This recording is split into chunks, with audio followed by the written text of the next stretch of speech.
الحمد لله الواحد القهار العزيز الغفار والمهيمن الجبار غافر الذنب وقابل التوب شديد العقاب.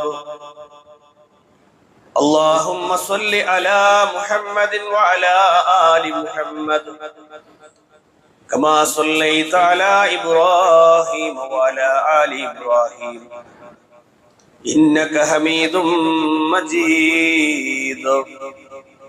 اللهم بارك على محمد وعلى آل محمد كما باركت على إبراهيم وعلى آل إبراهيم إنك حميد مجيد. أما بعد فإن أصدق الحديث كتاب الله وخير الهدي هدي محمد صلى الله عليه وسلم وشر الأمور محدثاتها وكل محدثة بدعة وكل بدعة ضلالة وكل ضلالة في النار. أعوذ بالله السميع العليم من الشيطان الرجيم. بسم الله الرحمن الرحيم. يا أيها الذين آمنوا اتقوا الله حق تقاته ولا تموتن إلا وأنتم مسلمون. بسم الله الرحمن الرحيم. إذ قال له ربه أسلم قال أسلمت لرب العالمين. സ്നേഹാദരണീയരായ സത്യവിശ്വാസികളെ വിശ്വാസികളെ, പരിശുദ്ധമായ ഹജ്ജ് കർമ്മം നിർവഹിക്കപ്പെട്ടു. ആ ഹജ്ജിന്റെ പെരുന്നാൾ ആഘോഷിക്കുന്ന നിമിഷത്തിലാണ് നമ്മൾ ഓരോരുത്തരും. അല്ലാഹു സുബ്ഹാനഹു വ തആല നമ്മുടെ സൽക്കർമ്മങ്ങൾ അവൻ സ്വീകരിച്ച് അവന്റെ മഹനീയമായ സ്വർഗത്തിൽ നാം ഏവരെയും ഉൾപ്പെടുത്തി അനുഗ്രഹിക്കുക. തഖബ്ബലല്ലാഹു മിന്നാ വ മിൻകും. പ്രിയമുള്ളവരെ, പരിശുദ്ധമായ ഹജ്ജിന്റെ ഈ ഒരു സന്ദർഭത്തിൽ ഹറമിന്റെ ചാരെ തക്ബീറിന്റെ ശബ്ദങ്ങളുമായി റബ്ബിന്റെ വിളി കേട്ട് അതിന് ഉത്തരം നൽകി അല്ലാഹു അക്ബർ അല്ലാഹു അക്ബർ അല്ലാഹു അക്ബർ ലാ ഇലാഹ ഇല്ലല്ലാഹു അല്ലാഹു അക്ബർ അല്ലാഹു അക്ബർ വലില്ലാഹിൽ ഹംദ് എന്ന് നമ്മൾ പ്രഖ്യാപിച്ചുകൊണ്ടിരിക്കുകയാണ്. ലബ്ബൈക അല്ലാഹുമ്മ ലബ്ബൈക ലബ്ബൈക ലാ ശരീക ലക ലബ്ബൈക ഇന്നൽ ഹംദ വന്നിഅമത ലക ലക വൽ മുൽക് ലാ ശരീക ലക. ഇങ്ങനെ തൽബിയത്തിന്റെ വചനങ്ങളുമായി പരിശുദ്ധമായ ഹറമിന്റെ ചാരത്ത് ലക്ഷക്കണക്കിന് മനുഷ്യർ അള്ളാഹുവിന്റെ വിളി കേട്ട് അവിടെ ഒത്തൊരുമിച്ച് നിൽക്കുമ്പോൾ, പ്രിയമുള്ളവരെ, വിശ്വാസികൾ എന്ന നിലയിൽ ആ ഒരുമിച്ച് കൂടിയ ഹാജിമാർ അവരെ സാക്ഷിയാക്കിക്കൊണ്ട് നമ്മൾ ഹറമിന്റെ ആ ഒരു അറഫ പ്രസംഗത്തിൽ കേട്ട ആദർശമെന്നത് പരിശുദ്ധമായ തൗഹീദുമായി ബന്ധപ്പെട്ട പ്രഖ്യാപനങ്ങളായി. വിശുദ്ധ ഖുർആൻ കൊണ്ട് തൗഹീദിനെ സ്ഥാപിക്കുകയും ശിർക്കിനെ അതിന്റെ മുരടറക്കുന്ന രൂപത്തിൽ എല്ലാ നിലക്കും വിശുദ്ധ ഖുർആനിലെ ആയത്ത് പാരായണം ചെയ്തുകൊണ്ട് അറഫയിലെ ഖുതുബയിൽ നമ്മൾ ശ്രമിക്കുകയുണ്ട്. കൃത്യമായി പറഞ്ഞാൽ തൗഹീദിന്റെ സന്ദേശമായിരുന്നു അറഫയിലൂടെ നമ്മൾ കേട്ടത്. പ്രിയമുള്ളവരെ, എന്റെ പ്രിയപ്പെട്ട സഹോദരീ സഹോദരങ്ങളെ, വിശ്വാസി എന്ന നിലയിൽ നമ്മൾ ഈദ് ആഘോഷിക്കുന്നു, നമ്മൾ തക്ബീറുകൾ മുഴക്കുമ്പോൾ നമ്മുടെ ഉള്ളിൽ കൃത്യമായി അചഞ്ചലമായി ഉണ്ടാകേണ്ട വിശ്വാസം എന്നത് നമ്മൾ പറയുന്ന ആ തക്ബീറിന്റെ, ആ തഹ്ലീലിന്റെ ആ ധ്വനി, അത് ഹൃദയത്തിൽ നമ്മൾ സ്ഥാപിക്കൽ കൊണ്ട് മാത്രമേ നമ്മുടെ കർമ്മങ്ങൾ സ്വീകരിക്കപ്പെടുകയുള്ളൂ എന്ന്. അല്ലെ? നമ്മൾ ബലിയെറുക്കാൻ വേണ്ടി തയ്യാറായി നിൽക്കുന്നു, നമ്മുടെ ഒരുക്കൽ അതിനു വേണ്ടി തയ്യാറായി നിൽക്കുന്നു, അല്ലെ? നമ്മൾ അറുക്കുന്ന ആ ഒരു ബലിമൃഗത്തിന്റെ അതിന്റെ രക്തമോ അതിന്റെ മാംസമോ ഒന്നുമല്ല റബ്ബ് സുബ്ഹാനഹു വ തആല നമ്മളിൽ നിന്ന് സ്വീകരിക്കുക എന്ന്. നമുക്ക് ഏവർക്കും അറിയുന്ന പോലെ അല്ലാഹു സുബ്ഹാനഹു വ തആല ഉള്ളറിഞ്ഞാണ് ഒരു മനുഷ്യന്റെ കർമ്മങ്ങൾ സ്വീകരിക്കുന്നത് എന്ന് നമ്മൾ ഓരോരുത്തരും തിരിച്ചറിയണം.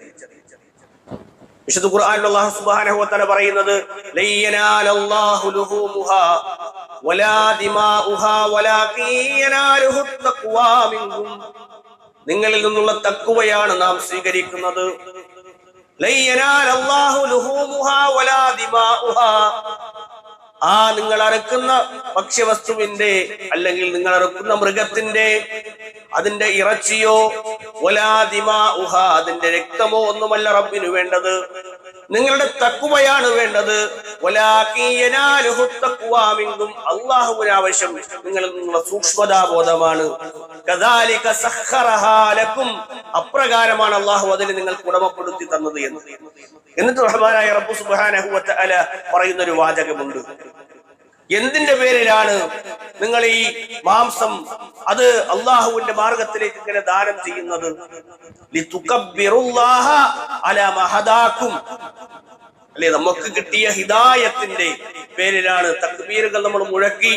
ലിതുകബ്ബിറുല്ലാഹ, അള്ളാഹിന് വേണ്ടി തക്ബീർ മുഴക്കുവാൻ, അലാ മാ ഹദാകും, നിങ്ങൾക്ക് ഹിദായത്ത് ലഭിച്ചു എന്നതിന്റെ പേര്. നമ്മൾ ഈദ് മുസല്ലയിൽ ഈദുൽ ഫിത്റിന്റെ സമയത്തും നമ്മൾ ഈ വാചകം കേട്ടു, ലിതുകബ്ബിറുല്ലാഹ അലാ മാ ഹദാകും. എന്തിനാണ് നമ്മൾ നോമ്പെടുത്തത്, നമ്മൾ കർമ്മങ്ങളുമായി മുന്നോട്ട് പോയത്? ഈദുൽ ഫിത്റിന്റെ സമയത്തും ലിതുകബ്ബിറുല്ലാഹ അലാ മാ ഹദാകും എന്ന്, നിങ്ങൾക്ക് ഹിദായത്ത് ലഭിച്ചു എന്നതിന്റെ പേരിലാണ് നിങ്ങൾ തക്ബീർ മുഴക്കേണ്ടത്. ഹിദായത്ത് എന്നത് മഹാ സൗഭാഗ്യമാണ്. ഒരു മനുഷ്യന്റെ ജീവിതത്തിൽ അള്ളാഹു നൽകുന്ന ഏറ്റവും വലിയ തൗഹീദിന്റെ മാധുര്യം ആസ്വദിച്ചുകൊണ്ട് ഒരു മനുഷ്യന് ജീവിക്കാൻ കഴിയുക എന്നത് അവന് ലഭിക്കുന്ന ഏറ്റവും വലിയ സൗഭാഗ്യമാണ്. ഇവിടെയാണ് നമ്മൾ ഇബ്രാഹിം നബി അലൈഹി സ്വലാത്തു വസ്സലാമയെയും ആ പ്രവാചകന്റെ കുടുംബത്തിനെയും സ്മരിക്കേണ്ടത്, അല്ലെ? നമ്മൾ ഇതുമായി ബന്ധപ്പെട്ട് ബലിപെരുന്നാളുമായി ബന്ധപ്പെട്ട് നമ്മൾ ധാരാളം കേൾക്കുന്ന നാമമാണ് ഇബ്രാഹിം നബി അലൈഹി സ്വലാമയും ഇസ്മായിൽ നബി അലൈഹി സ്വലാമയും തുടങ്ങിയ ആ പ്രവാചകന്മാരുടെ ചരിത്രം എന്നത്, ആ ഒരു കുടുംബത്തിന്റെ ചരിത്രം എന്നത്. യുവത്വം അതിന്റെ ഏറ്റവും നല്ല നിലയിൽ നിൽക്കുന്ന സമയത്ത് 18ാമത്തെ വയസ്സിൽ അല്ലെങ്കിൽ ആ ഒരു പ്രായത്തിൽ ഇബ്രാഹിം നബി അലൈഹി സ്വലാത്തു വസ്സലാമയ്ക്ക് അള്ളാഹുവിന്റെ വഹി ലഭിച്ചു തുടങ്ങുകയാണ്, അല്ലെ? തൗഹീദ് പറയണമെന്നുള്ള ആ ഒരു സന്ദേശം റബ്ബ് സുബ്ഹാനഹു വ തആല പ്രവാചകനെ കൊണ്ട് പറയിപ്പിക്കുകയും ലാ ഇലാഹ ഇല്ലല്ലാഹ് പറയണമെന്ന സന്ദേശം. ഇറാഖിലെ ഊർ എന്ന ഗ്രാമത്തിൽ ബിംബ കച്ചവടക്കാരനായി ജീവിച്ച ഒരു മനുഷ്യന്റെ മകനായിട്ടാണ് മഹാനായ ഇബ്രാഹിം നബി അലൈഹി സ്വലാം ജന്മം കൊള്ളുന്നത് എങ്കിൽ, പ്രിയമുള്ളവരെ, തൗഹീദിന്റെ ഏറ്റവും മനോഹരമായ ഉദാഹരണം എന്നത് ഇബ്രാഹിം നബി അലൈഹി സ്വലാമയുടെ ആ കാലത്തുള്ള പ്രഖ്യാപനങ്ങളായിരുന്നു. കാണാൻ പറ്റും, ലാ ഇലാഹ ഇല്ലല്ലാഹയെ അത് ഹൃദയത്തിലേറ്റി അദ്ദേഹത്തിന്റെ ഉപ്പയോട് വാപ്പയോട് പറഞ്ഞ സംസാരം നമുക്കറിയാം. യാ അബതി ലിമ തഅബുദു മാ ലാ യസ്മഉ വലാ യുബ്സിറു വലാ യുഗ്നി അൻക ശൈഅ, അല്ലെ? നിങ്ങൾക്ക് യാതൊരു ഉപകാരവും ഉപദ്രവവും ഉണ്ടാക്കാത്ത, അല്ലെ, ഒരു ഉപകാരമില്ലാത്ത, ഉപദ്രവം നൽകാത്ത, അതുപോലെ തന്നെ കാണാത്ത കേൾക്കാത്ത ഈ വിഗ്രഹങ്ങളോട്, ഈ ബിംബങ്ങളോട് എന്തിനാണ് വാപ്പ നിങ്ങൾ ആരാധന നടത്തുന്നത് എന്നായിരുന്നു ഇബ്രാഹിം നബി അലൈഹി സ്വലാമയുടെ ചോദ്യം. ഉപ്പ നിഷേധിച്ചു. തുടർന്ന് നാട്ടിലിറങ്ങി പ്രബോധനം തുടങ്ങി. നക്ഷത്രത്തിന്റെ തിളക്കവും അതിന്റെ ഭംഗിയും കണ്ടിട്ട് ഇതാണ് റബ്ബ് എന്ന് പ്രഖ്യാപിച്ചു. പിന്നീട് ഇപ്പോഴാണ് മാഞ്ഞു പോയത്. ആ പ്രവാചകൻ പറഞ്ഞു, ഈ മാഞ്ഞു പോകുന്ന നക്ഷത്രങ്ങൾ അല്ലെങ്കിൽ കാണാതെ പോകുന്ന നക്ഷത്രങ്ങൾ അത് ആരാധിക്കാൻ പറ്റുകയില്ല എന്ന് പഠിപ്പിച്ചു. ചന്ദ്രന്റെ നിലാവലകൾ ആ പ്രവാചകൻ കാണുകയാണ്. അതിന്റെ പ്രകാശം കണ്ടിട്ട്, അതിന്റെ സൗന്ദര്യം കണ്ടിട്ട് ഇതാണ് റബ്ബ് എന്ന് പറയുമ്പോ അതെപ്പോഴാണോ അത് മാഞ്ഞു പോയത്? അദ്ദേഹം തൗഹീദ് സ്ഥാപിക്കുകയാണ് അതിലൂടെ, ഉദാഹരണം പറഞ്ഞുകൊണ്ട്. അല്ല, ഇങ്ങനെ മാഞ്ഞു പോകുന്ന ഒന്ന് അതിന് ദൈവമാക്കാൻ പറ്റുകയില്ല എന്ന് പഠിപ്പിച്ചു. അതുപോലെ തന്നെ സൂര്യനെ കണ്ടു, സൂര്യന്റെ പ്രകാശകിരണങ്ങളേറ്റ് അതിങ്ങനെ കണ്ടപ്പോ യുക്തിസഹമായ ഭാഷയിൽ അദ്ദേഹം പറഞ്ഞു, ഫലമ്മ അഫല, അതെപ്പോഴാണോ അസ്തമിച്ചു പോയത്? ഖാല ലാ ഉഹിബ്ബുൽ ആഫിലീൻ, അസ്തമിച്ചു പോകുന്ന ഒന്നിനെ ആരാധിക്കാൻ ഞാൻ ഇഷ്ടപ്പെടുന്നില്ല എന്ന് ആ പ്രവാചകൻ പറഞ്ഞു. യുക്തിസഹമായ ഭാഷയിൽ ആ പ്രവാചകൻ തൗഹീദ് ആളുകൾക്ക് പറഞ്ഞു കൊടുക്കുകയായിരുന്നു. അല്ലെ, എന്റെ ദൈവമല്ല എന്ന് പറയാൻ, ഇത് പടച്ചോനാക്കാൻ പറ്റുകയില്ല എന്ന് പറയാൻ, സൂര്യനെയും ചന്ദ്രനെയും നക്ഷത്രങ്ങളെയും ഒക്കെ ആരാധിക്കുന്ന ആളുകളുണ്ട് സമൂഹത്തിൽ. അവിടെ അദ്ദേഹത്തിന്റെ ആദർശം തുറന്നു പറഞ്ഞു. സമൂഹത്തിൽ നമ്മൾ കണ്ണോടിച്ചാൽ പ്രത്യേകിച്ചും ആ മുസ്ലിം സമുദായത്തിലെ ആളുകൾ പോലും അള്ളാഹു അല്ലാത്തവരോട് തേടുന്ന ദയനീയമായ കാഴ്ച പ്രിയമുള്ളവരെ നമ്മൾ കാണുകയും അള്ളാഹുവിൽ നിന്ന് അകന്നു പോവുകയാണ്. റബ്ബിനെ മനസ്സിലാക്കാതെ ആളുകൾ പോകും. ഏത് മുസല്ലയിലേക്ക് വരുന്നുണ്ട്, നമസ്കരിക്കുന്നുണ്ട്, തക്ബീർ മുഴക്കുന്നുണ്ട്, എന്താണ് ഇതിന്റെ ആശയം എന്ന് പലപ്പോഴും അറിയാറില്ല. അള്ളാഹു അക്ബർ, അള്ളാഹുവാണ് ഏറ്റവും വലിയവൻ എന്ന് പറയുന്നു, ലാ ഇലാഹ ഇല്ലല്ലാഹ് എന്ന് പറയുന്നു, അള്ളാഹു അല്ലാതെ ആരാധനക്കർഹനായ ഒരാളുമില്ല എന്ന് പ്രഖ്യാപിക്കുന്നു. പക്ഷേ അള്ളാഹുവിന്റെ സൃഷ്ടികളിലേക്കാണ് പലരും തിരിയുന്നത്. ശേഖന്മാരിലേക്ക്, തങ്ങന്മാരിലേക്ക്, ബീവിമാരിലേക്കൊക്കെ റബ്ബേ എന്നുള്ള വിളിയാണ് പരിശുദ്ധ ഖുർആൻ പഠിപ്പിച്ചതെങ്കിൽ, അല്ലാഹുമ്മ എന്നുള്ള വിളിയാണ് പരിശുദ്ധ ഖുർആൻ പഠിപ്പിച്ചതെങ്കിൽ, റബ്ബന എന്നുള്ള വിളിയാണ്, അള്ളാഹുവിനോടുള്ള തേട്ടങ്ങളാണ് പരിശുദ്ധ ഖുർആനും തിരുസുന്നത്തും നമ്മളോട് പഠിപ്പിച്ചത് എങ്കിൽ പ്രിയമുള്ളവരെ, മുസ്ലിമത്തിലെ പല ആളുകളും അങ്ങനെയല്ല. ശേഖിനോട് തേടുന്ന ആളുകളുണ്ട്, ബദരീകളോട് തേടുന്ന ആളുകളുണ്ട്, അതുപോലെ തന്നെ ഭീമാപ്പള്ളിയിലെ ഉമ്മച്ചയോട് തേടുന്ന ആളുകളുണ്ട്. ഇങ്ങനെ ബാവമാരിലേക്കും ബീവിമാരിലേക്കും തങ്ങന്മാരിലേക്കും ഒക്കെ ചുരുങ്ങി റബ്ബിനെ വിട്ട് റബ്ബല്ലാത്തവരിലേക്ക് തിരിയുന്ന, മൺമറഞ്ഞവരിലേക്ക് തിരിയുന്ന ആളുകളെ നമുക്ക് കാണാൻ കഴിയും. പ്രിയപ്പെട്ട വിശ്വാസികളെ, ഇബ്രാഹിം മില്ലത്തിൽ പ്രധാനമായി നമ്മൾ ശ്രദ്ധിക്കേണ്ട മറ്റൊരു മേഖല എന്നത് അദ്ദേഹത്തിന്റെ പ്രാർത്ഥനകളായിരുന്നു. എന്ന പ്രാർത്ഥന അത് ആരാധനയുടെ മജ്ജയാണ്. എന്താണ് മജ്ജ എന്ന് പറഞ്ഞാൽ? നമ്മുടെ ശരീരത്തിൽ കാലുകളിലും കൈകളിലും മജ്ജയുള്ളത് നമുക്കറിയാം. അല്ലെ, നമ്മുടെ ശരീരത്തിന്റെ കൃത്യമായ ചലനങ്ങൾക്ക് അത് എളുപ്പം നൽകുന്ന ഒന്നാണ്. നമ്മുടെ ഇബാദത്തുകൾ അത് മനോഹരമാകുന്നത് പ്രാർത്ഥനകളിലൂടെയാണ്. അത് എളുപ്പമാകുന്നത് നമ്മുടെ ദുആകളിലൂടെയാണ്. അതുകൊണ്ട് പ്രവാചകൻ പറഞ്ഞു, എന്ന്. പ്രാർത്ഥന എന്നത് ആരാധനകളുടെ മജ്ജയാണ്. ഇബ്രാഹിം നബി അലൈഹി സ്വലാത്തു വസ്സലാമയുടെ പ്രാർത്ഥനകൾ വിശുദ്ധ ഖുർആൻ എടുത്തുദ്ധരിക്കുന്നുണ്ട്. അല്ലെ, ഒരുപാട് റബ്ബുമായി അടുത്തൊരു പ്രവാചകൻ, ആ പ്രവാചകൻ നമ്മൾ കാണുകയാണ്. വിശുദ്ധ ഖുർആൻ പറഞ്ഞില്ലേ, ഇത് ഖാല ലഹു റബ്ബുഹു അസ്ലിം, ഓ ഇബ്രാഹിം, താങ്കൾ മുസ്ലിമാകണം, അള്ളാഹുവിന് സമർപ്പണ ബോധമുള്ള ഒരു വ്യക്തിത്വമാകണം. ഖാല അസ്ലംതു ലിറബ്ബിൽ ആലമീൻ, ലോകരക്ഷിതാവിന്റെ മുന്നിൽ ഞാൻ എന്റെ എല്ലാം സമർപ്പിക്കുകയാണ് എന്ന് പ്രഖ്യാപിച്ച ഇബ്രാഹിം നബി അലൈഹി സ്വലാമയുടെ ചരിത്രം നമ്മൾ കാണുമ്പോ തീയിലേക്ക് വലിച്ചെറിയപ്പെടുന്ന പ്രവാചകൻ, അല്ലെ, ശക്തമായി തൗഹീദ് പറഞ്ഞതിന്റെ പേരിൽ, അള്ളാഹിനെ പരിചയപ്പെടുത്തിയതിന്റെ പേരിൽ, അള്ളാഹിനെ മാത്രം ആരാധിക്കണമെന്ന് പറഞ്ഞതിന്റെ പേരിൽ തീയിലേക്കാണ് വലിച്ചെറിയപ്പെടുന്നത്. നമ്രൂദ് തീക്കളമൊരുക്കുമ്പോ ആ തീക്കുണ്ടാരത്തിലേക്ക് വലിച്ചെറിയപ്പെടുന്ന പ്രവാചകന്റെ വചനങ്ങൾ എന്നത് ഹസ്ബി അല്ലാഹ്. നമ്മൾ രാവിലെയും വൈകുന്നേരവും പ്രാർത്ഥിക്കേണ്ട പ്രാർത്ഥനയാണ് ഹസ്ബി അല്ലാഹ് എന്ന പ്രാർത്ഥന. ഹസ്ബി അല്ലാഹ് എന്ന പ്രാർത്ഥന നമ്മുടെ ജീവിതത്തിൽ ഉണ്ടാകണം. എനിക്കെന്റെ റബ്ബ് മതി, എനിക്കെന്റെ റബ്ബ് മതി എല്ലാ കാര്യങ്ങളിലും. ഹസ്ബുനല്ലാഹ്, ഞങ്ങൾക്ക് നമ്മുടെ റബ്ബ് മതി. ഹസ്ബി അല്ലാഹു വ നിഅമൽ വകീൽ, തവക്കുലാക്കാൻ, ഭരമേൽപ്പിക്കാൻ, എന്റെ പ്രയാസങ്ങൾ ഇറക്കി വെക്കാൻ എന്റെ റബ്ബിനോട് മാത്രം എന്ന് പറയാൻ പ്രിയമുള്ളവരെ കഴിയുന്നിടത്താണ് യഥാർത്ഥ വിശ്വാസിയുടെ വിജയം എന്നത്. അല്ലാഹു സുബ്ഹാനഹു വ തആല ദീനെ തളുപ്പാക്കി കൊടുത്തത് ഈ ഒരൊറ്റ വാചകം കൊണ്ടാണ്. ഹസ്ബി അല്ലാഹു വ നിഅമൽ വകീൽ, ഭരമേൽപ്പിച്ചിരിക്കുക ആരിലേക്ക്? റബ്ബിലേക്ക്. അല്ലെ, നമ്രൂദ് ഒരുക്കിയ തീക്കളവും അവിടെ തണുപ്പായി മാറുന്ന രംഗം, ചരിത്രം അതിങ്ങനെ വഴിമാറി നിൽക്കുകയാണ്. അല്ലെ, തീയിന് സ്വാഭാവികമായിട്ടും കരിക്കാനാണ് കഴിവുള്ളത് എങ്കിൽ അള്ളാഹു അതിനെ ബറുദാക്കി, ശാന്തമാക്കി, സമാധാനമുള്ളതാക്കി മാറ്റിയത് ഇബ്രാഹിം നബി അലൈഹി സ്വലാമയുടെ തവക്കുലിന്റെ ബോധമായിരുന്നു. അങ്ങനെയാണ് അദ്ദേഹം അള്ളാഹുവിനെ പരിചയപ്പെടുന്നത്. അപ്പൊ സമർപ്പണത്തിന്റെ, തവക്കുലിന്റെ മനോഹാരിത നമ്മൾ ഇവിടെ കാണുന്നു. രണ്ടാമത്, റബ്ബിനോട് അദ്ദേഹത്തിന്റെ 80-ാമത്തെ വയസ്സ് പിന്നിടുമ്പോ, അല്ലെ 80-ാമത്തെ വയസ്സ്, അല്ലെങ്കിൽ അദ്ദേഹത്തിന്റെ വാർദ്ധക്യ ദശയിൽ ഇബ്രാഹിം നബി അലൈഹി സ്വലാം പ്രാർത്ഥിക്കുന്നുണ്ട്. മക്കളില്ലാത്ത ആളുകൾ അള്ളാഹ് അല്ലാത്തവരിലേക്ക് തിരിയുന്ന കാലഘട്ടത്തിൽ, അല്ലെ, അള്ളാഹു അല്ലാത്തവരിലേക്ക് തേടിക്കൊണ്ടാണ് മക്കൾക്ക് വേണ്ടി പടച്ചോനെ എന്ന് തേടുന്നതിന് പകരം പടപ്പുകളിലേക്കാണ് ആളുകൾ പോകുന്നത്. ഇബ്രാഹിം നബി അലൈഹി സ്വലാമയുടെ പ്രാർത്ഥന കാണാം വിശുദ്ധ ഖുർആനിൽ, റബ്ബി ഹബ്ലി മിനസ് സ്വാലിഹീൻ, റബ്ബേ എനിക്ക് സ്വാലിഹായ സന്താനത്തെ നൽകണം, സ്വാലിഹീങ്ങളായ മക്കളെ നൽകണം. ഫബശർനാഹു ബിഗുലാമിൻ ഹലീം, വിവേകിയായ ഒരു മകനെ അള്ളാഹു സന്തോഷ വാർത്ത അറിയിച്ചു എന്നാണ്. അതാണ് ഇബ്രാഹിം ഇസ്മായിൽ നബി അലൈഹി സ്വലാത്തു വസ്സലാം. വിവേകിയായ ഒരു മകനെ അള്ളാഹു സുബ്ഹാനഹു വ തആല അദ്ദേഹത്തിന്റെ പ്രാർത്ഥനയ്ക്ക് ഉത്തരമായി നൽകി. ഇസ്ഹാഖ് നബിയും ആ പ്രവാചകന്റെ മകനാണ്. അല്ലെ, ഓമനത്തുളുമ്പുന്ന ആ മകൻ വളരെ സന്തോഷത്തോടു കൂടി സ്വീകരിച്ച് അത് ഏറ്റുവാങ്ങി കുറച്ച് ദിവസങ്ങൾ കഴിയുമ്പോൾ അല്ലാഹു സുബ്ഹാനഹു വ തആലയുടെ കൽപ്പന ആ പ്രവാചകന്റെ മേൽ ഇറങ്ങുകയാണ്. മക്കയുടെ മരുഭൂമിയിൽ കഅബയുടെ പരിസരത്ത് അല്ലാഹു സുബ്ഹാനഹു വ തആലയുടെ ബൈത്തിന്റെ ചാരെ താങ്കൾ ഈ മകനെയും അതുപോലെ തന്നെ താങ്കളുടെ പ്രിയപ്പെട്ട പ്രിയതമയെയും കൊണ്ടുപോയി ആക്കണമെന്ന റബ്ബിന്റെ നിർദ്ദേശം ആ പ്രവാചകന്റെ മുന്നിലെത്തുകയാണ്. അല്ലെ, ഫലമ്മാ അസ്ലമ എന്ന് പറയുമ്പോ രണ്ടുപേരും മുസ്ലിം ആകുന്ന രംഗം നമ്മൾ കാണുന്നു. മക്കളുടെ വിഷയത്തിൽ ഇത് പറഞ്ഞതാണ്. അതുപോലെ തന്നെ മുസ്ലിം ആകണമെന്ന് പറയുമ്പോൾ അസ്ലംതു റബ്ബിൽ ആലമീൻ എന്ന് പറയുമ്പോ അല്ലാഹു സുബ്ഹാനഹു വ തആലയിലേക്ക് സമർപ്പിച്ചു എന്ന് പറയുമ്പോൾ വെറുതെ പറഞ്ഞതല്ല. റബ്ബ് പറയുന്നത് കേൾക്കാൻ ആ പ്രവാചകൻ സന്നദ്ധനായി. ഭാര്യയെയും മകനെയുമാക്കി ആ മരുഭൂമിയിൽ നിന്ന് ആ പ്രവാചകൻ മടങ്ങുമ്പോ തിരിഞ്ഞു നിന്ന് ഭാര്യ ചോദിക്കുന്ന ഒരു ചോദ്യമുണ്ട്. എന്റെ പ്രിയപ്പെട്ട ഉമ്മമാരെ, സഹോദരിമാരെ, നിങ്ങൾ ശ്രദ്ധിക്കേണ്ടതാണ്. അല്ലാഹു സുബ്ഹാനഹു വ തആലയുടെ വിഷയത്തിൽ അചഞ്ചലമായ പ്രതീക്ഷയുള്ള ചില വാചകങ്ങളാണ് മഹദി പറയുന്നത്. അയ്യ തദ്ഹബു യാ ഇബ്രാഹിം, ഇബ്രാഹിം താങ്കൾ എങ്ങോട്ടാണ് പോകുന്നത്? ഞങ്ങളെ ഇങ്ങനെ ഒറ്റക്കാക്കിയിട്ട് താങ്കൾ എങ്ങോട്ടാണ് പോകുന്നത്? അല്ലാഹു അമറക ഹാദാ, അല്ലാഹയാണോ താങ്കളോട് പറഞ്ഞത്?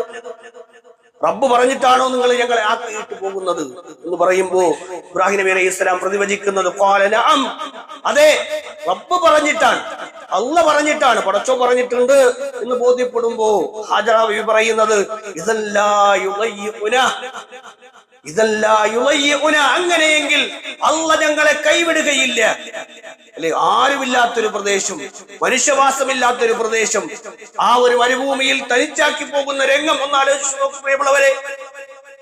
അല്ലെ, ഏതൊരു ഭാര്യയുടെ മനസ്സിലും ആ പ്രയാസപ്പെടുന്ന ഒരു ദുരന്തമുള്ള ഒരു പ്രയാസമുള്ള മുഖത്ത് അവരുടെ മുഖത്ത് നമ്മൾ കാണേണ്ടി വരും. വളരെ ദുഃഖം അവരുടെ മുഖത്ത് കെട്ടി നിൽക്കാം. പക്ഷേ ഇദല്ലാ യുളയ്യിഉന, റബ്ബ് ഞങ്ങളെ കൈവിടൂല എന്ന് പറയാൻ അദ്ദേഹത്തിന്റെ ഭാര്യയ്ക്ക് സാധിച്ചു. പടച്ചോ നോക്കിക്കോളും, നമ്മൾ പറയാറില്ലേ, പടച്ചോ നോക്കിക്കോളും, അള്ളാഹു നോക്കിക്കോളും നമ്മൾ പറയൂലേ. ആ ഒരു പറച്ചിൽ എല്ലാ രംഗത്തും പ്രതീക്ഷകളാൽ അല്ലാഹു സുബ്ഹാനഹു വ തആല കൈവിടില്ല എന്ന പ്രതീക്ഷ ഏത് പ്രതിസന്ധിയിലും ഒരു വിശ്വാസിയുടെ മനസ്സിൽ ഉണ്ടാകേണ്ടതാണ്.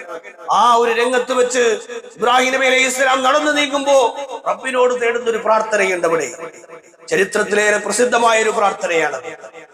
റബ്ബനാ ഇന്നി അസ്ഖദു മിൻ ദുർരിയതി ബിവാദിൻ ഗൈരി ദി സറഇൻ ഇൻദ ബൈതികൽ മുഹറം. റബ്ബേ, ഇതാ നിന്റെ ബൈത്തിന്റെ അരികിൽ, ഈ താഴ്വരയിൽ, വിവാദിൻ ഗൈരി ദി സറഇൻ, ഒരു കൃഷിയില്ലാത്ത ഈ ഭൂമിയിൽ, ഇൻദ ബൈതികൽ മുഹറം, നിന്റെ ഹറമിന്റെ ചാരത്ത് എന്റെ കുടുംബത്തിന് എന്റെ മകനെയാക്കി ഞാൻ ഇതാ പോവുകയാണ്. റബ്ബനാ, റബ്ബേ ലിയുഖീമുസ്സലാ, നമസ്കാരം നിലനിർത്താൻ വേണ്ടിയാണ്. ഫജ്അൽ അഫ്ഇദതം മിനൻ നാസി തഹ്വി ഇലൈഹിം, റബ്ബിനോട് പറയുന്നത് അല്ലാഹുവേ, മനുഷ്യന്മാരുടെ ഹൃദയങ്ങളിൽ ഈ ഭൂമിയിലേക്ക് അല്ലെങ്കിൽ ഈ ഒരു ഹറമിന്റെ ചാരത്തേക്ക് എത്തുവാനുള്ള ഹൃദയവിശാലത മനുഷ്യർക്ക് നൽകണേ.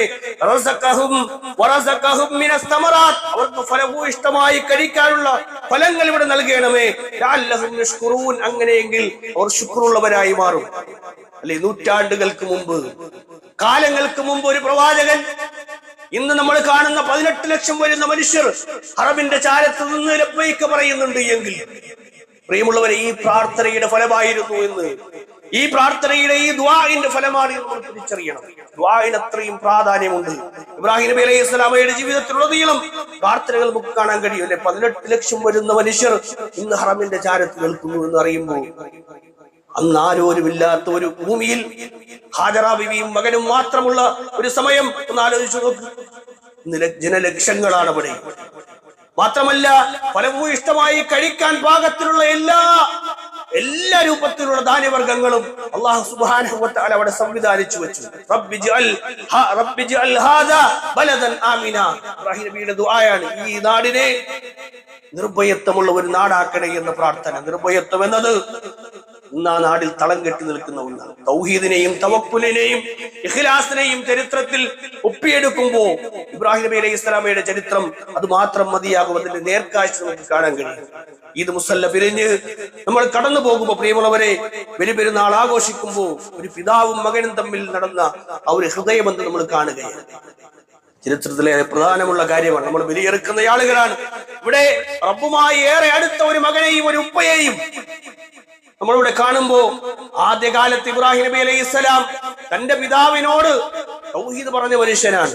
പിൽക്കാലത്ത് അല്ലാഹു സുബ്ഹാനഹു വ തആല അദ്ദേഹത്തിന് നൽകുന്ന മകൻ എന്ന് പറയുന്നത് ഏറെ അല്ലാഹു അനുഗ്രഹപൂർണമായി ഒരുക്കി വെച്ച ഒരു പ്രവാചകനായിരുന്നു എന്ന്. ഇബ്രാഹിം നബി അലൈഹി സ്വലാത്തു വസ്സലാം തന്റെ മകനോട് തന്നോടൊപ്പം നടക്കാൻ പ്രായമെത്തിയ തന്റെ മകനോട് പറയുന്ന ചില വാചകങ്ങൾ വിശുദ്ധ ഖുർആൻ ഉദ്ധരിക്കുന്നുണ്ട്. ആ പ്രവാചകൻ തന്റെ മകനോട് പറഞ്ഞു, ഞാനൊരു സ്വപ്നം കൊണ്ട് മകനെ, നിന്നെ അറുക്കുന്നതായാണ് ആ സ്വപ്നം ഞാൻ കണ്ടത്. അതുകൊണ്ട് നീ അതിനു വേണ്ടി തയ്യാറാകണം. നിന്റെ അഭിപ്രായം എന്താണ് എന്ന് ചോദിക്കുന്നു. ഉപ്പ മകനോട് അഭിപ്രായങ്ങൾ ചോദിക്കണം. നമുക്ക് പലപ്പോഴും മക്കളുടെ അഭിപ്രായം ഒന്നും ചോദിക്കേണ്ട ആവശ്യമില്ല. പല ആളുകൾ അങ്ങനെയാണ്.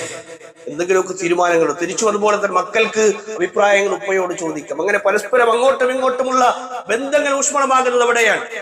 ചിലപ്പോൾ ഒരു അഭിപ്രായം ഉണ്ടാവില്ല, എങ്കിലും നമ്മളൊന്ന് ചോദിച്ചു കഴിഞ്ഞാൽ അവർക്കൊരു സന്തോഷമാണ്. ഉപ്പാക്ക് സന്തോഷമാകും, മകന് സന്തോഷമാകും. അങ്ങനെ ആകാൻ പറ്റണം. അങ്ങനെ വാപ്പ മകനോട് ആ കൽപ്പനയെ സംബന്ധിച്ച്, സ്വപ്നത്തിലെ അള്ളാഹുവിന്റെ കൽപ്പനയെ സംബന്ധിച്ച് അറിയിക്കുമ്പോ ആ മകൻ പറയുന്നത് അള്ളാഹ് അങ്ങനെ പറഞ്ഞിട്ടുണ്ട് എങ്കിൽ താങ്കൾ അത് ചെയ്തു കൊള്ളുക. എന്നെ ക്ഷമാലുക്കളുടെ കൂട്ടത്തിൽ, നല്ല ക്ഷമിക്കുന്ന ആളുകളുടെ കൂട്ടത്തിൽ താങ്കൾക്ക് എന്നെ കാണാൻ പറ്റും. അങ്ങനെ ആ ഉപ്പ മകനെ അറുക്കാൻ വേണ്ടി സന്നദ്ധനാകുന്ന രംഗം അല്ലെ. അസ്ലമ എന്ന പ്രയോഗമാണ്. അവർ രണ്ടുപേരും റബ്ബിലേക്ക് സമർപ്പിച്ച സമയം. ആ പ്രവാചകനെ ഇസ്മായിൽ നബി അലൈഹി സ്വലാത്തു വസ്സലാമയെ ചരിച്ചു കിടത്തി. ഇബ്രാഹിം നബി അലൈഹി സ്വലാത്തു വസ്സലാം ആ കത്തി ഇങ്ങനെ മൂർച്ച കൂട്ടി ആ കത്തി ഇങ്ങനെ വെക്കാൻ പോകുന്ന സമയത്ത് ഇബ്രാഹിം, നാം ഇബ്രാഹിമേ എന്ന് ആ പ്രവാചകനെ വിളിച്ചു. അത് താങ്കൾ ഈ സ്വപ്നം സാക്ഷാത്കരിച്ചിരിക്കുന്നു. ഇപ്രകാരമാണ് നാം മുഹ്സിനീങ്ങളായ ആളുകൾക്ക്, അള്ളാഹുവിനെ സമർപ്പിച്ച് ജീവിക്കുന്ന ആളുകൾക്ക്, മുഹ്സിനീങ്ങളായ നന്മ ചെയ്ത് ജീവിക്കുന്ന മനുഷ്യർക്ക് ഇപ്രകാരമാണ് അല്ലാഹു സുബ്ഹാനഹു വ തആല ജസാ നൽകുക എന്നാണ്. പ്രിയമുള്ളവരെ, നമ്മളത് ആലോചിച്ചു, നമ്മൾ മുഹ്സിനീങ്ങളാണോ, നമ്മൾ നല്ല മനുഷ്യന്മാരാണോ എന്ന് പരിശോധിക്കേണ്ടത് ഇങ്ങനെയാണ് അല്ലെ. അല്ലാഹു സുബ്ഹാനഹു വ തആല പറഞ്ഞൊരു വിഷയം, പലപ്പോഴും 5 നേരത്തെ വഖത്ത് പോലും നമ്മൾ നമസ്കരിക്കാറില്ല അല്ലേ. അള്ളാഹു പറഞ്ഞ പല നന്മകളും നമ്മൾ വിട്ടുകൊണ്ടാണ് ജീവിക്കുന്നത്. പിന്നെ എങ്ങനെയാണ് റബ്ബ് സുബ്ഹാനഹു വ തആല നമ്മളെ സ്വീകരിക്കുക? അങ്ങനെയാകാൻ പാടില്ല. നമ്മൾ ഇബ്രാഹിം മില്ലത്ത് ഉൾക്കൊള്ളുന്ന ആളുകളാണെങ്കിൽ, പ്രിയമുള്ളവരെ, ഇന്നാ കദാലിക നജ്സിൽ മുഹ്സിനീൻ എന്ന് പറഞ്ഞ ആ മുഹ്സിനീങ്ങളുടെ ഗണത്തിൽ നമ്മൾ ഉൾപ്പെടണം. അതിനെന്ത് വേണം? ആ നല്ല ഇഖ്ലാസോട് കൂടി റബ്ബിൽ സമർപ്പിക്കണം. അല്ലാഹു സുബ്ഹാനഹു വ തആല ആ മകനെ അറുക്കുന്നതിന് പകരമായി ഒരു ബലിമൃഗത്തെ അല്ലാഹു സുബ്ഹാനഹു വ തആല ആ പ്രവാചകന് സമ്മാനമായി നൽകുമ്പോൾ, അതിന്റെ പേരിലാണ് നമ്മൾ ഇന്നും ഈ ഒരു ചരിത്രം ഉൾക്കൊണ്ടുകൊണ്ടാണ് നമ്മൾ ബലിയെടുക്കുന്നത്. ഇഖ്ലാസോടുകൂടി. പലപ്പോഴും ആ മൃഗങ്ങളെയൊക്കെ വാങ്ങിയിട്ട്, ബലിമൃഗങ്ങളെ വാങ്ങിയിട്ട് അതിനെ കൃത്യമായി നോക്കാതെ ഒരു സാമ്പത്തികമായ ഒരു ഷെയർ മാത്രം നൽകുന്ന ആളുകൾ കാണാം. അങ്ങനെ ആകാൻ പാടില്ല. അതിനൊന്ന് വന്ന് കാണാൻ, ഒന്ന് തൊടാൻ, അതിനൊരു ഭക്ഷണം കൊടുക്കാൻ, ഇതൊക്കെ ആ ഉള്ള ഒരു മനസ്സിലേക്ക്, ആ ഒരു വിശാലതയിലേക്ക് നമ്മൾ ഉയർന്നു വരണം. അപ്പോഴാണ് നമ്മുടെ ആ ഒരു കർമ്മത്തിന് അതിന്റെ ഒരു പൂർണ്ണത കിട്ടുക. പിന്നീട് അതിനെ അറുക്കുമ്പോൾ ഒരു വിഷമം തോന്നും. ആ ഒരു ഉള്ളു പിടയുന്ന ഒരു രംഗമുണ്ടാകും. ആ ഉള്ളു പിടയുമ്പോ നമ്മൾ കൊടുക്കുന്ന ആ ഒരു ദാനം റബ്ബിന്റെ മാർഗത്തിൽ, പടച്ചവന്റെ മാർഗത്തിൽ ഇങ്ങനെ കൊടുക്കുമ്പോൾ, ആളുകൾ അത് കഴിക്കുമ്പോൾ നമ്മുടെ മനസ്സിൽ ഒരു സന്തോഷം ഉണ്ടാകും. കാരണം എന്താണ്? അല്ലാഹു സുബ്ഹാനഹു വ തആലയുടെ പേരിലാണ് എന്ന ആ ഒരു നിഷ്കളങ്കമായ ചിന്ത നമ്മുടെ ഹൃദയത്തിൽ ഉരുത്തിരിഞ്ഞു വരും. അങ്ങനെ ആകാൻ നമുക്ക് കഴിയണം. അതിനെക്കുറിച്ച് അന്വേഷിക്കാൻ, അതിന്റെ കാര്യങ്ങൾക്ക് വേണ്ടി എന്തെല്ലാം കാര്യങ്ങൾ ചെയ്യാൻ പറ്റും അതൊക്കെ ചെയ്തു കൊടുക്കും. ഒന്നും നഷ്ടമാവുകയില്ല എന്ന് മനസ്സിലാക്കി അങ്ങനെയൊക്കെ നന്മകളിൽ നമ്മൾ മത്സരിക്കേണ്ടതുണ്ട്. ഇബ്രാഹിം നബി അലൈഹി സ്വലാമയുടെ മില്ലത്ത് എന്ന് പറഞ്ഞാൽ അതാണ്. റബ്ബിനെ അറിഞ്ഞ ഒരു കുടുംബത്തിന്റെ ചരിത്രമാണ്, തൗഹീദ് അറിഞ്ഞ ഒരു കുടുംബത്തിന്റെ ഒരു ചരിത്രമാണ് നമ്മൾ ഇവിടെ പഠിക്കുന്നത്. അതുകൊണ്ടാണ് നിങ്ങൾക്ക് അല്ലാഹു ഹിദായത്ത് നൽകിയിട്ടുണ്ടെങ്കിൽ, പടച്ചോട് നിങ്ങൾ തിരിച്ചറിഞ്ഞിട്ടുണ്ട്, അല്ലാഹുവിനെ ആരാധിക്കാൻ നിങ്ങൾക്ക് അല്ലാഹു സൗഭാഗ്യം നൽകിയിട്ടുണ്ടെങ്കിൽ, അല്ലാഹ് അല്ലാത്തവരിൽ നിന്ന് വിട്ട് അല്ലാഹുവിനെ മാത്രം ആരാധിക്കുന്ന മനുഷ്യരാണ് നമ്മളെങ്കിൽ, നിങ്ങൾക്ക് അല്ലാഹു നൽകിയ ആ ഒരു ഹിദായത്തിന്റെ പേരിൽ നിങ്ങൾ തക്ബീർ മുഴക്കപ്പെടും. നമ്മുടെ ഉള്ളിൽ അല്ലാഹു അക്ബർ ആണ് എന്ന് തോന്നും, അല്ലാഹുവാണ് ഏറ്റവും വലുത് എന്ന് തോന്നും, പിന്നെല്ലാം നിസ്സാരമാണ് അല്ലെ. ഖാല അസ്ലംതു ലിറബ്ബിൽ ആലമീൻ.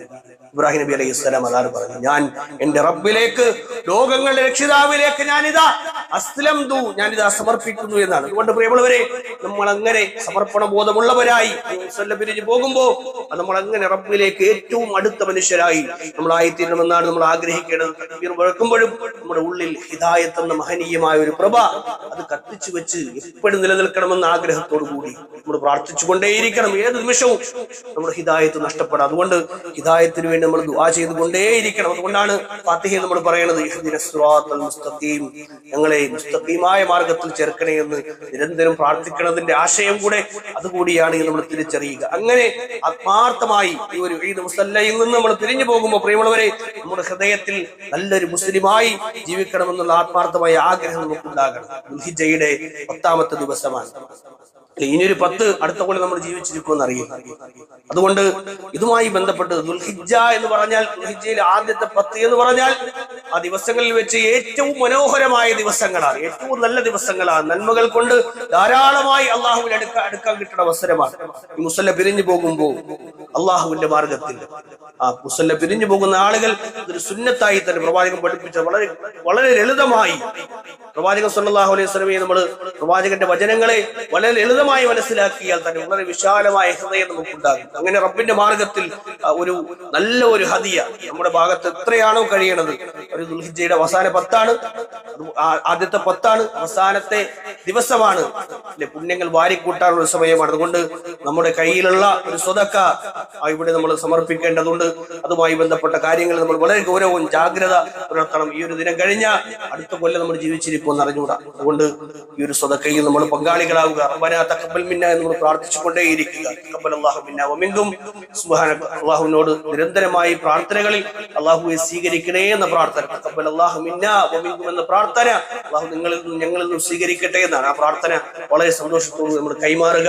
അത് അങ്ങനെ പ്രാർത്ഥനയായി പ്രവാചകൻ സല്ലല്ലാഹു അലൈഹി വസല്ലമയിൽ നിന്ന് റിവായത്തായി വന്നിട്ടില്ല എങ്കിൽ പലപ്പോഴും അത് നമ്മൾ പ്രാർത്ഥിച്ചു വരുന്ന ഒരു ദുആ ആയി നമ്മൾ മനസ്സിലാക്കുകയും ഒരു നന്മയുണ്ട് എന്ന് മനസ്സിലാക്കുകയും ഒക്കെ ചെയ്യുക. റഹ്മാനായ റബ്ബ് സുബ്ഹാനഹു വ തആല നമ്മൾ എല്ലാ സ്വലിഹായ കർമ്മങ്ങളും സ്വീകരിക്കുമാറാകട്ടെ. അല്ലാഹുവേ, ഞങ്ങൾ വന്നുപോയ ചെറുതു വലുതുമായ തെറ്റുകുറ്റങ്ങൾ ഇതിന്റെ മഗ്ഫിറത്തും മർഹമത്തും കൊണ്ട് പുറത്തു മാപ്പാക്കട്ടെ. റഹ്മാനെ, അല്ലാഹുമ്മ ഗ്ഫിർ ലിൽ മുഅ്മിനീന വൽ മുഅ്മിനാത്ത് വൽ മുസ്ലിമീന വൽ മുസ്ലിമാത്ത് അൽഅഹ്യാഇ മിൻഹും വൽ അംവാത് ഇന്നക മുജീബുദ് ദഅവാതി വ യാ ഖാദിയൽ ഹാജാത്. اللهم اعز الاسلام والمسلمين واذل الشرك والمشركين. ربنا اصرف عنا عذاب جهنم ان عذابها كان غراما انها ساءت مستقرا ومقاما.